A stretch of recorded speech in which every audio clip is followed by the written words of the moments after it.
Jananim Sharadam Devim Ramakrishnam Jagadgurum Padapadme Tayo Shritva Pranamami Muhurmuhu. My humble pranams to most revered Bhavani Prana Mataji and all Matajis, and my namaskar to all devotees and my sisters and mothers. First of all, I am very sorry that I am unable to speak to you all in the sweet, musical and beautiful Telugu language. But I can say few words, Yendaro Mahanubhavulu, Andariki Vandanamulu. Because it's a great pleasure to be in the midst of you all, Mahanubhavulu, enlightened devotees taking part in this great yajna. I am really very happy to be here. Coming to my topic, Sister Nivedita says, to me it has always appeared that Sri Sarada Devi is Sri Ramakrishna's final word as to the ideal of Indian womanhood. But is she the last of an old order or the beginning of a new one? She asks. To this we can say, Holy Mother is both. She is the bridge between the modern, ancient and the modern womanhood. Without deviating from the ancient ideals, she has shown in her life how all the great virtues of ancient Indian women can be very relevantly applied even in this modern age. Her life is the best example for this. We all know how many great women were there in ancient India, right from the Vedic period and the Puranic ages also. There were no dearth of great personalities among women. They were the epitome of purity, chastity, patience, wisdom, forbearance, selflessness, etc. But in later ages, due to the constant invasion by the foreigners, the condition of the women declined. In order to preserve their purity and chastity, they were confined within the four walls of the house. They were deprived from all opportunities in life. So due to this, the condition of women became very miserable. But in the present age, the advent of Sri Ma Sarada Devi has once again revived the ancient glory of Indian womanhood. She is an ideal mother, ideal wife, ideal nun and much more. We all know Sri Ma Sarada Devi was not a mother in a physical sense. She didn't have a single child of her own, but there is not a single person who is not her child. Her motherly affection flowed equally on all, irrespective of social status, creed, caste, etc. For her, the thief Amjad and the greatest disciple of Sri Ramakrishna, Swami Sharadananda, were one and the same. Her affection flowed equally on both of them. And her motherly heart could not be restricted by any kind of barriers. You all have seen a beautiful photo of Holy Mother sitting with Sister Nivedita on the same cot. This is not just a photo. It is the revolution brought about by Holy Mother. It was something unimaginable in those times for a Brahmin widow to share the same seat with a Westerner. You all know Westerners were declared as mlechas. They were untouchables for us. But Holy Mother's heart could not bear such barriers, could not bear in her heart such barriers. She sat with them. Not only that, she even shared fruits with the same fruit. Who but a real mother can do this? That is why a poet has described mother very beautifully as Nikhila Matri Hridaya Sagara Manthana Sudha Murti. Means, mother is the embodiment of the nectar got out of churning the oceans of all the hearts of mothers. Next, and Sri Ma Sarada Devi was the very embodiment of purity. We all sing daily, Pavitram Charitam Yasyaha, Pavitram Jivanam Tatha, Pavitrata Swarupinyai Tasyai Devyai Namo Namaha. She is Pavitrata Swarupini. What What do you mean by purity? Purity means to be absolutely free from all negative qualities like lust, anger, kam, krodh, lobh, shadripus, we all know, no?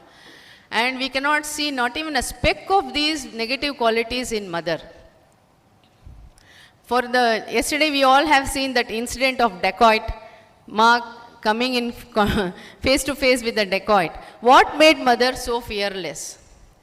How could mother keep up her mental balance even in that dangerous situation? It was her purity, her immaculate purity. This only shows that where there is purity, there can never be any kind of fear. Fear is the outcome of the negative qualities. And one more thing I want to tell you is, mother is called Lajja Patavrita. And mother also insisted that we, the women, should be decent and modest in our life, in our dress code and all those things. She was very particular about that. Lajja Patavrita, being Lajja Patavrita, helps us to helps us to become Avrita Chakshu. If you give so much of importance to the body, how it outwardly appears, that means we are becoming body conscious. That means we are identifying with the wrong self. Our body is not our true self, isn't it? What is our true self? It is our Atman. That is nothing but pure. The thinking that we are body, the wrong identification with the body itself is the fundamental impurity. And all these kama, krodha, lobha, moha, those are all the outcomes of this impurity. So, Lajja Patavrita leads us to Avrita Chakshu, to turn within ourselves. When we give less importance to the external appearance, we should turn inwards and see the glory, our own inner glory. So this also adds to purity. This is the real purity, to be self-conscious, to be aware of our self. And then Holy Mother, Shrima Sarada Devi was just 19 years old when she came to Dakshineshwar to serve her God-intoxicated husband, Sri Ramakrishna. Sri Ramakrishna once asked her, "Have you come to drag me down to this worldly plane?" And without thinking, Holy Mother replied, just a 19-year-old woman, she might have had lot of expectations and aspirations in life. She told, no, why should I drag you down from your path? I have come to help you to go ahead in your chosen path. This is the spirit of dedication we have to take from Holy Mother's life. She dedicated her whole life in service of Sri Ramakrishna and later to carry out his mission. She proves that she is the Sahadharmani in the true sense, a beautiful word used for wife in our country. And it is Sri Ramakrishna, an avatar of this age, had a great spiritual mission to carry out. Without the help of mother, it would have been impossible, I think, for Sri Ramakrishna to carry out this mission. So in Lalita Sahasranama, there we get a beautiful name of Mother Lalita Devi, Deva Karya Samudyata. All these Divine Mother, the advent of Divine Mother is to help and support the mission taken up by the incarnation. They will never become an obstacle, but they will keep all their self-interest aside, and their main aim of the life would be to support the mission of her husband. This is one of the greatest characters of a woman, wife, ideal wife. Later, when Swami Vivekananda and many other young disciples of Sri Ramakrishna who were well educated at that time, they formed the new order of monks, and in the formative period, they were unable to come to some decision or to conclusion regarding some serious matters. It was Shrima Sarada Devi again who gave a very appropriate solution and guidance out of her great wisdom and far-sightedness. So she is revered as Sangha Janani. See, Sri Ramakrishna initiated the Sangha Swami Vivekananda and the brother disciples, they gave shape to it, they materialized it. But who is sustaining the Sangha? Who is protecting the Sangha? It was Shrima Sarada Devi. She prayed for the Sangha. Because of that prayers, even now the Sangha is going on smoothly and expanding very beautifully. So, and Shrima Sarada Devi, though she was entangled in all worldly matters, in the family matters, at the same time she could keep her whole mind on God also. Just like Sri Ramakrishna, even Holy Mother, Shrima Sarada Devi could also slip into samadhis now and then.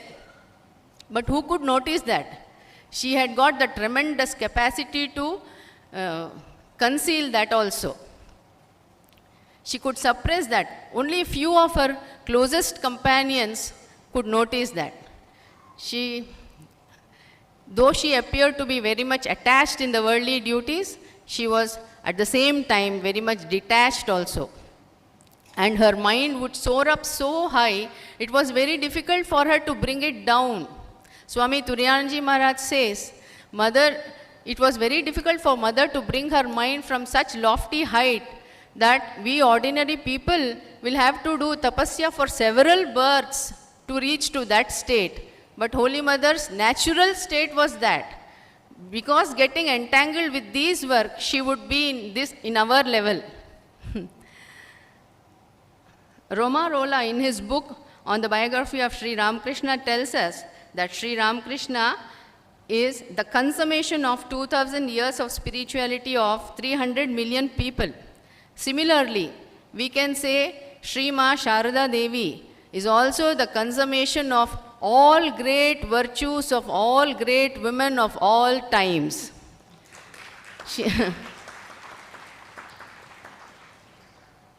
In her life we can see the expression of all the ancient virtues of ancient Indian women very well expressed.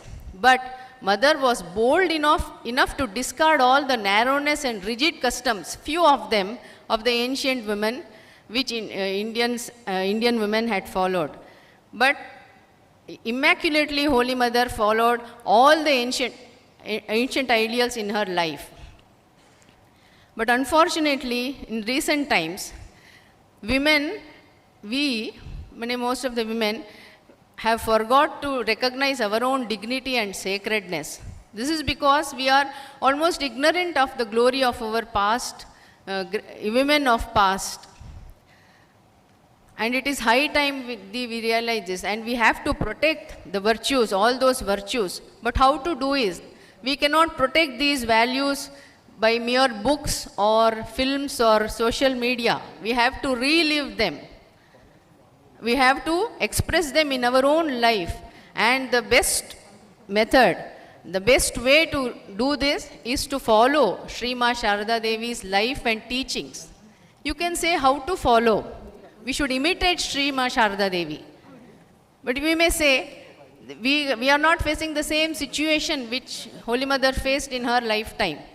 But one thing we can do is, whenever in the odd situations we are facing, we come across, then we can just think what Holy Mother would have done in this same situation. Just bring Holy Mother in your thought, and that will give you a positive guidance. Never you will get a wrong guidance keeping Holy Mother in your mind. So this is how we can lead our life fruitfully and purposefully, following the teachings of Holy Mother and imitating her instead of imitating anybody else. Namaskar.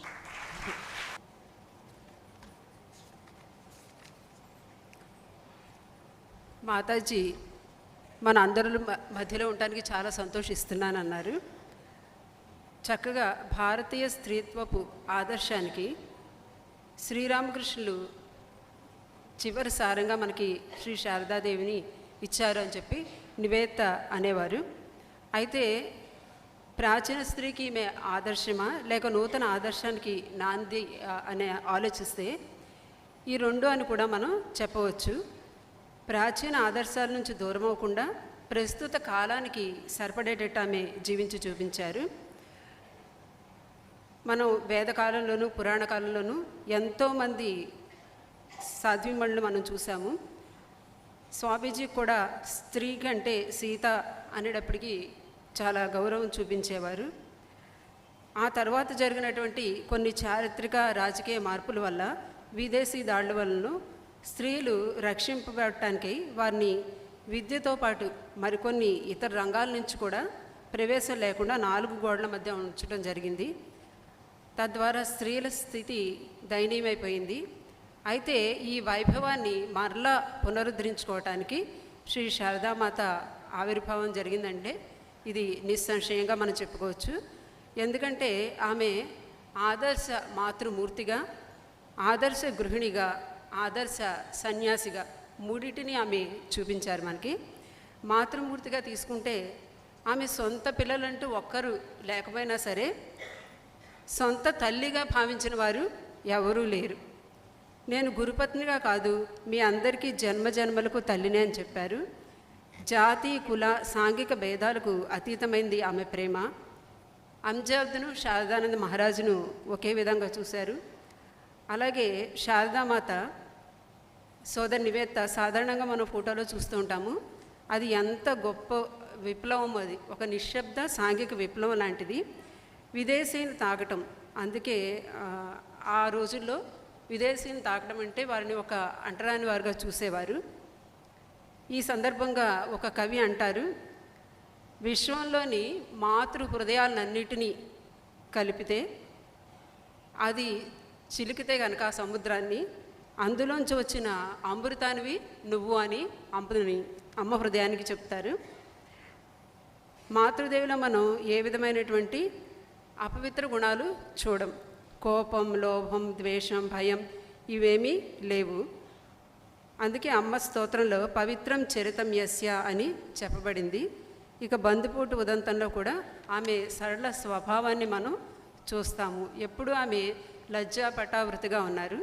అయితే అది దేనికి అర్థం అంటే ఆమె అంతర్ముఖ స్థితి, అది ఆత్మతో ఎప్పుడూ అనుసంధానం అవటమే మనం అమ్మలో చూస్తాము.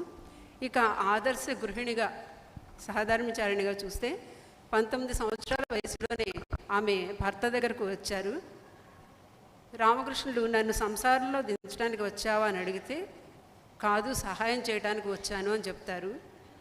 ఈ సంసార జీవనం సజావుగా జరగాలంటే ఇద్దరి మధ్య అవగాహన అనేది ఉండాలి. ఇక్కడ రామకృష్ణుల ఆధ్యాత్మిక కార్యకం అంటే ఈ అవతార కార్యం నెరవేరాలంటే శ్రీ శారదామాత సహాయం చాలా అవసరం. ఈమె సహధర్మిణుల ఆజీవనం దీనికి తోడ్పడ్డారు. లలితా సహస్రనామంలో దేవకార్య సముద్యత అని చెప్పబడింది. అంటే దేవతల కార్యాన్ని పరిపూర్ణం చేయడానికే ఆమె ఉంది అని. ఇదే శారదాదేవి జీవితంలో కూడా మనం శ్రీరామకృష్ణుల అవతార కార్యాన్ని నిర్వహించడానికి పూర్తిగా ఆమె బాధ్యతను తీసుకున్నారు, నిర్వర్తించారు. ఆ తర్వాత కాలంలో కూడా మనం చూస్తే అనేకమైనటువంటి విద్యావంతులు, వివేకవంతులైనటువంటి స్వామి వివేకానంద లాంటి మిగిలిన శిష్యులందరూ కూడా కలిసి మఠంగా ఏర్పడిన ప్రథమ స్థితిలో ఎన్నో సమస్యలు వాళ్ళకి తలెత్తుతూ ఉండేవి. వాటన్నిటికీ శారదామాత మార్గదర్శకురాలు. ఏమైనా సమస్యలు వస్తే నిర్ణయం చేసేది కూడా ఆమె, సలహాదారులా కూడా వ్యవహరించారు. వీటన్నిటికంటే కూడా వెనుక ఆమె ప్రార్థన వల్లే ఈనాటికి సంఘం చక్కగా ఉంది, సంఘాన్ని రక్షిస్తూ ఆమె ఉన్నారు అని అన్నారు. అందుకని ఆమెను అందరూ కూడా సంఘజన్నిగా గౌరవించేవారు. శారదాదేవి గృహిణిగా తన కుటుంబ వ్యవహారంలో మునిగినట్లు కనిపించిన ఆమె మనస్సు మాత్రం ఎప్పుడూ భగవంతునిపైనే ఉండేది. ఒక్కొక్కసారి ఆమె సమాధుల్లోకి వెళ్ళిపోయేవారు. అది దగ్గరున్న వాళ్ళకు మాత్రమే తెలిసేది. తుర్యానంద మహారాజ్ అనేవారు, ఎంతో తపస్సు చేసి ఉన్నతమైన స్థితిలోకి మనం వెళ్తాము, అయితే అమ్మ ఎంతో కష్టంతో ఆమె మనసును కిందకి తీసుకువస్తారు అని చెప్పేవారు. అంటే ఎంతో అవలీలుగా ఆమె మనసు ఉన్నత స్థితిలోకి వెళ్ళేది. అది అలాగే రోమాలోల శ్రీరామకృష్ణుల జీవిత చరిత్ర వ్రాశారు. అందులో ఆయన అంటారు, 3,000 మిలియన్ల వ్యక్తుల ఆధ్యాత్మికత 2000 సంవత్సరాలది ఆధ్యాత్మికత కలిపితే ఎవరో ఆ మూర్తిభించిన వ్యక్తిత్వం శ్రీ రామకృష్ణులు అని. అలాగే ఇక్కడ మనం చెప్పుకోవచ్చు, ఇంతవరకు ఉన్నటువంటి మన గొప్ప సాధ్వీమణులు అని చెప్పుకునే వారందరి గుణాలు కూడా ఒక మేలు కలయిక శ్రీ శారదామాత అని చెప్పుకోవచ్చు. ఆమె తమ జీవితంలో ప్రాచీన ఉదాత్త గుణాలే కాకుండా వాటిలో కొన్ని సరిపడనివి ఎక్కడైతే మార్పులు కావాలో అవన్నీ కూడా చేసి వాటన్నిటిని కూడా అతిక్రమించి సంకుచితత్వాన్ని కూడా తీసివేసి విశాలం చేశారు. అంటే దురదృష్టవశాత్తు ప్రస్తుత మహిళలు వారి నిజ గౌరవాన్ని, పవిత్రతని ఆచరించలేకపోతున్నారు. అవివేకంగా పాశ్చాత్య పోకడలు అనుసరిస్తున్నారు. కానీ మన ప్రాచీన మహిళలు మనకు అందించిన సంస్కృతి సాంప్రదాయాలని కాపాడుకోవటం మన విధి. ఇవి పుస్తకాల్లోనూ మీడియాల్లోనూ చూపించుకునేది కాదు, మన నిజ జీవితంలో మనం చూపించుకోవాలి. ఇది తర్వాతి తరాలకి మనం అందచేయాలి. దీన్ని సాధించడానికి ముఖ్యమైన మార్గం ఏమిటి అంటే శ్రీ శారదాదేవి జీవితాన్ని, సందేశాన్ని మనం ఆచరించటమే అని చెప్పి ఆమె తమ ఉపన్యాసాన్ని ముగించారు.